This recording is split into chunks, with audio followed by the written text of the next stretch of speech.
People sometimes ask, doesn't it get to you? Or didn't it get to you? Didn't it bother you? The truth is, yes, it does. 911 professionals carry those voices with them long after the call ends. The ones who said thank you, the ones who didn't make it, the ones who never spoke at all. But in every headset, in every dispatch center, there's a kind of shared resilience, a belief that their calm can ripple outward and change an outcome. These aren't superheroes or superhumans. They're just regular people doing superhuman things, usually pretty quietly. Fire, flood, blizzards, tornadoes, blackouts, earthquakes, wildfires, hurricanes. When disaster strikes, it's not up to luck. It's up to you. You can't predict the next emergency, but you can prepare for it. Keep your family and yourself safe when everything else falls apart. At the Sapper Company, we build mission-ready survival kits and first aid kits for every situation. From one-person essentials to 10-person family and team kits. From one-day outages to weeks off the grid. Don't get caught unprepared. Visit sappercompany.com today and be mission ready, because when the time comes, readiness is everything.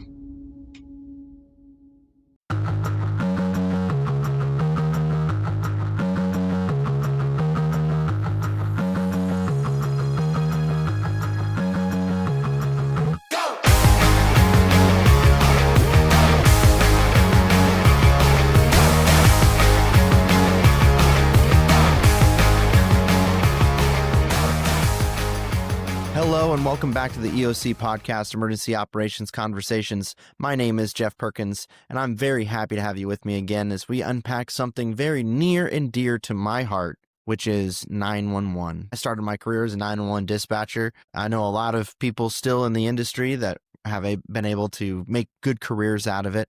But a lot of the public, when I talk to friends of mine that don't work in public safety, don't really understand how 911 works. You think you just call and help arrives, but there is a lot that happens behind the scenes, and today's episode is to address just that. It's to show the story behind 911, the people behind the headsets, and the people behind the lights and sirens that are coming to help you on your worst day. So sit back, relax, and let's begin a story about 911. Now think for a moment, have you ever heard the sound of pure fear? Now, it's not a scream, it's not chaos, it's the silence. It's the silence that lasts about a half a second right before someone dials 911. Now, in that half a second, 1,000 thoughts race through their mind. Where am I located? Can they actually help me?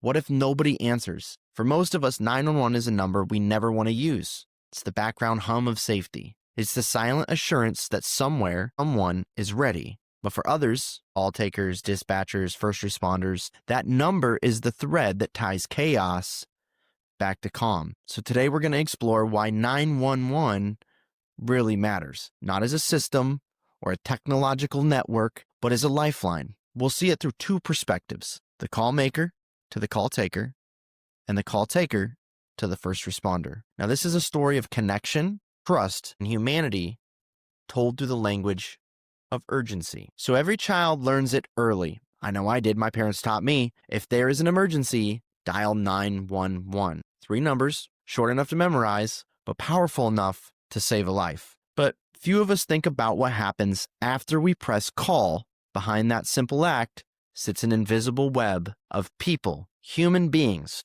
and systems and decisions, each one designed to make seconds count.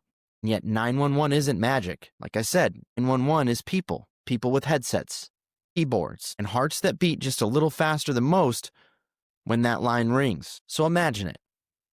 You're sitting at home, it's a quiet evening, maybe the smell of dinner hangs in the air, then something goes wrong. A crash, a gasp, a sudden silence. Your hand moves before your mind catches up.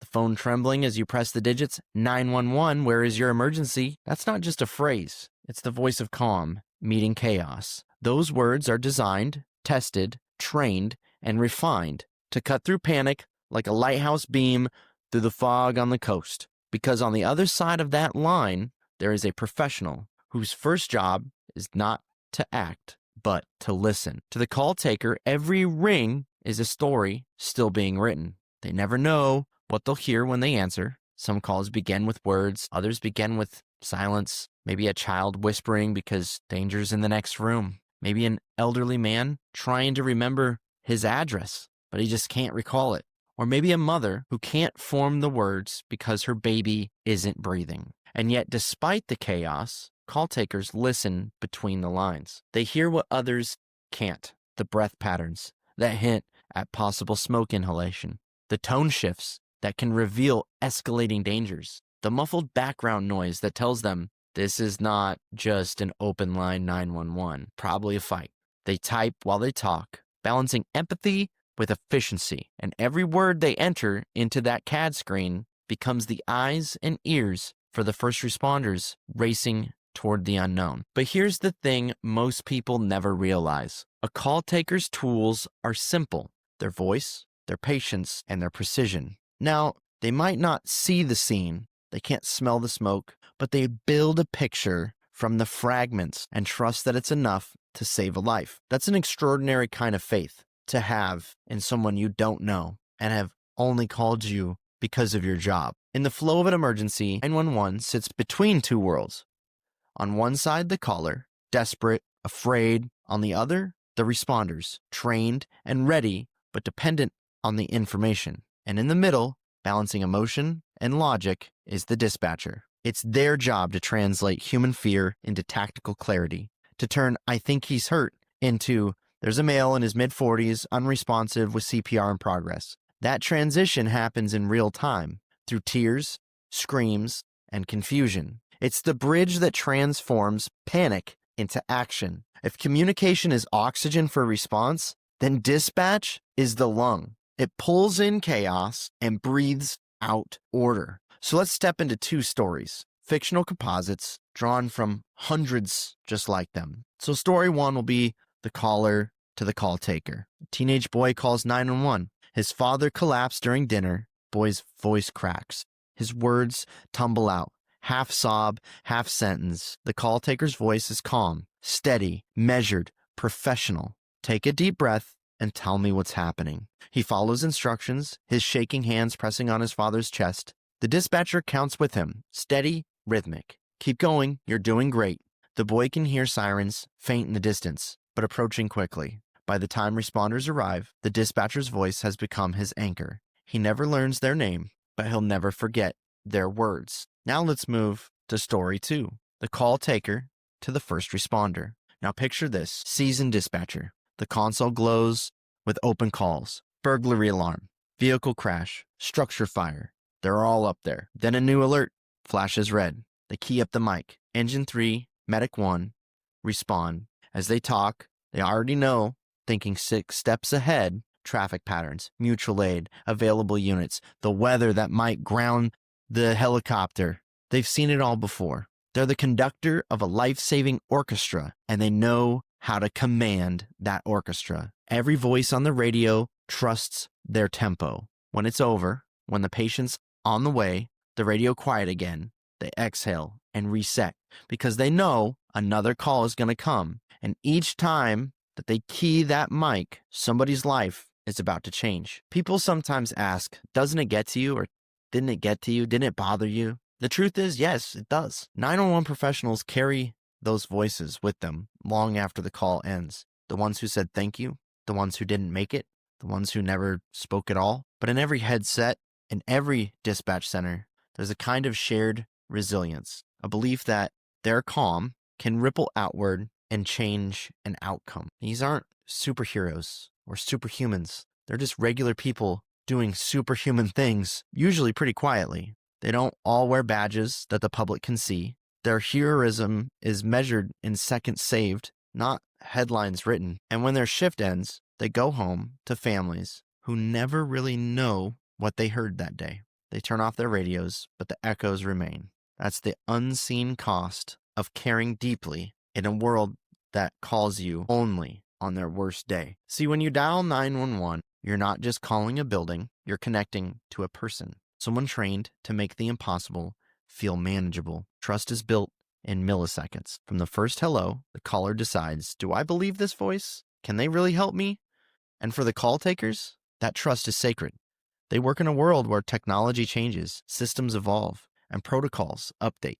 But the human voice remains the most powerful tool. They learn to speak calm into chaos, authority into confusion, compassion into fear. And when they connect that call to the responder, that trust transfers. Responder to dispatcher, dispatcher to caller, a circuit of humanity. This is what makes 911 so extraordinary. It's not just the infrastructure, it's the invisible empathy scaled to a national system. Now, I will admit, in dispatch for the several years that I did it, not every call is tragic. Sometimes humor sneaks in, uninvited, but necessary. Caller once dialed 911 because they locked themselves in their car. That's pretty funny. You know that it's not life-threatening. You know that you can send help, and it's kind of funny. The dispatcher, patient as ever, asked, is the engine running? Yes. Then the door is unlocked. Try the handle. Pause. Click.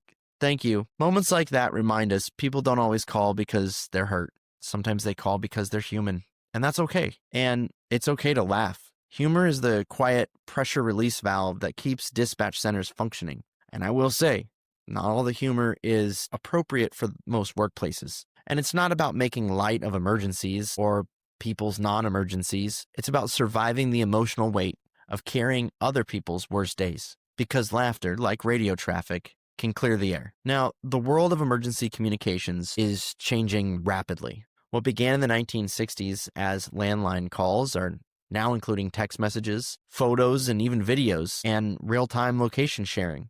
But the mission has not changed. Get help where it's needed fast. Now, technology is just a tool. New challenges emerge. Cybersecurity, staffing, book understanding, resilience. But through it all, one truth will always remain. People depend on 911 even when they don't understand how it works. That's why the outreach, education, and empathy all matter. Every citizen should know that 911 is for emergencies, but also that no one will ever shame you for being afraid when you call, because that call connects you to someone whose only mission is to keep you safe. There's a moment after each emergency ends, a deep, resonant silence. The radio's quiet, tones have all stopped, and in that stillness, every dispatcher, every responder takes a breath. That breath is sacred. It's the body's way of saying, you made it through. It's also a reminder that behind every call, behind every voice are humans living their own lives, ready to pick up the headset again tomorrow. Silence isn't the absence of communication. Silence is the proof. That silence is the proof that communication worked. When I personally think about why 911 matters, I don't think about the technology, the radios, or the protocols. I think about the people, and I think about the moments someone finds the courage to call. The moment a dispatcher's calm slows a racing heartbeat. The moment a responder hears CPR in progress. Good job. Keep going. The moment a life is saved because people trusted one another over the phone. 911 is not a system. 911 is not technology. That's part of it.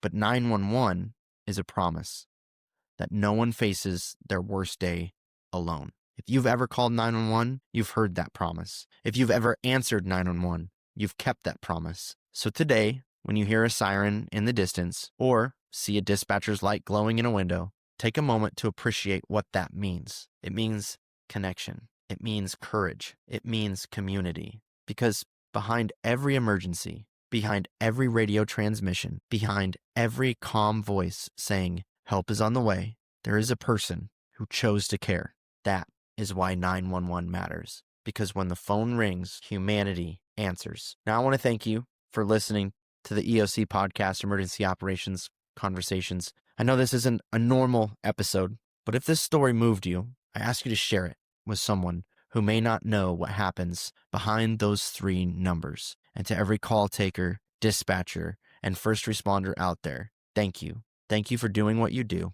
Thank you for answering the call because it matters. You matter. I want to thank you for listening to this episode of the EOC Podcast Emergency Operations Conversations. I also want to thank our new sponsors that are coming in and spreading the word. I really appreciate it.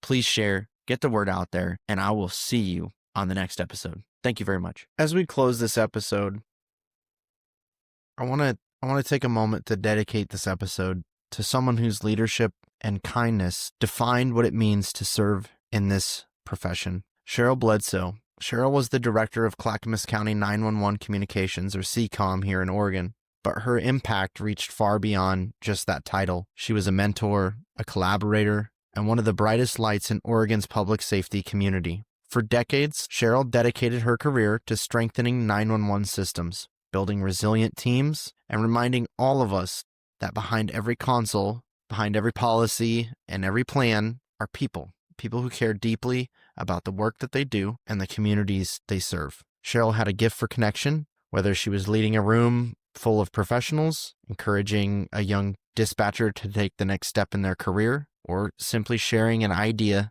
that would make things just a little better for everyone. She did it with humility, with humor, and with heart. She believed that good leadership wasn't just about authority, it was about inspiration. It was about giving people the confidence to lead in their own way, to be calm in the chaos and courageous in the quiet, moments that define this field. Those of us who had the privilege of working alongside Cheryl know how rare that kind of spirit is. Her dedication built systems that save lives every single day. But more importantly, it built people who believe in service. So as I close this episode, I want to honor Cheryl's life and her legacy. A reminder that the heartbeat of 911 has always been its people. To her family, her friends, and her colleagues at CCOM, my thoughts, my gratitude, and my respect are with you. This episode, Why 911 Matters, is for Cheryl, for her leadership, her compassion, and the example she left for all of us who continue the work that she loved. Thank you, Cheryl. Thank you for everything.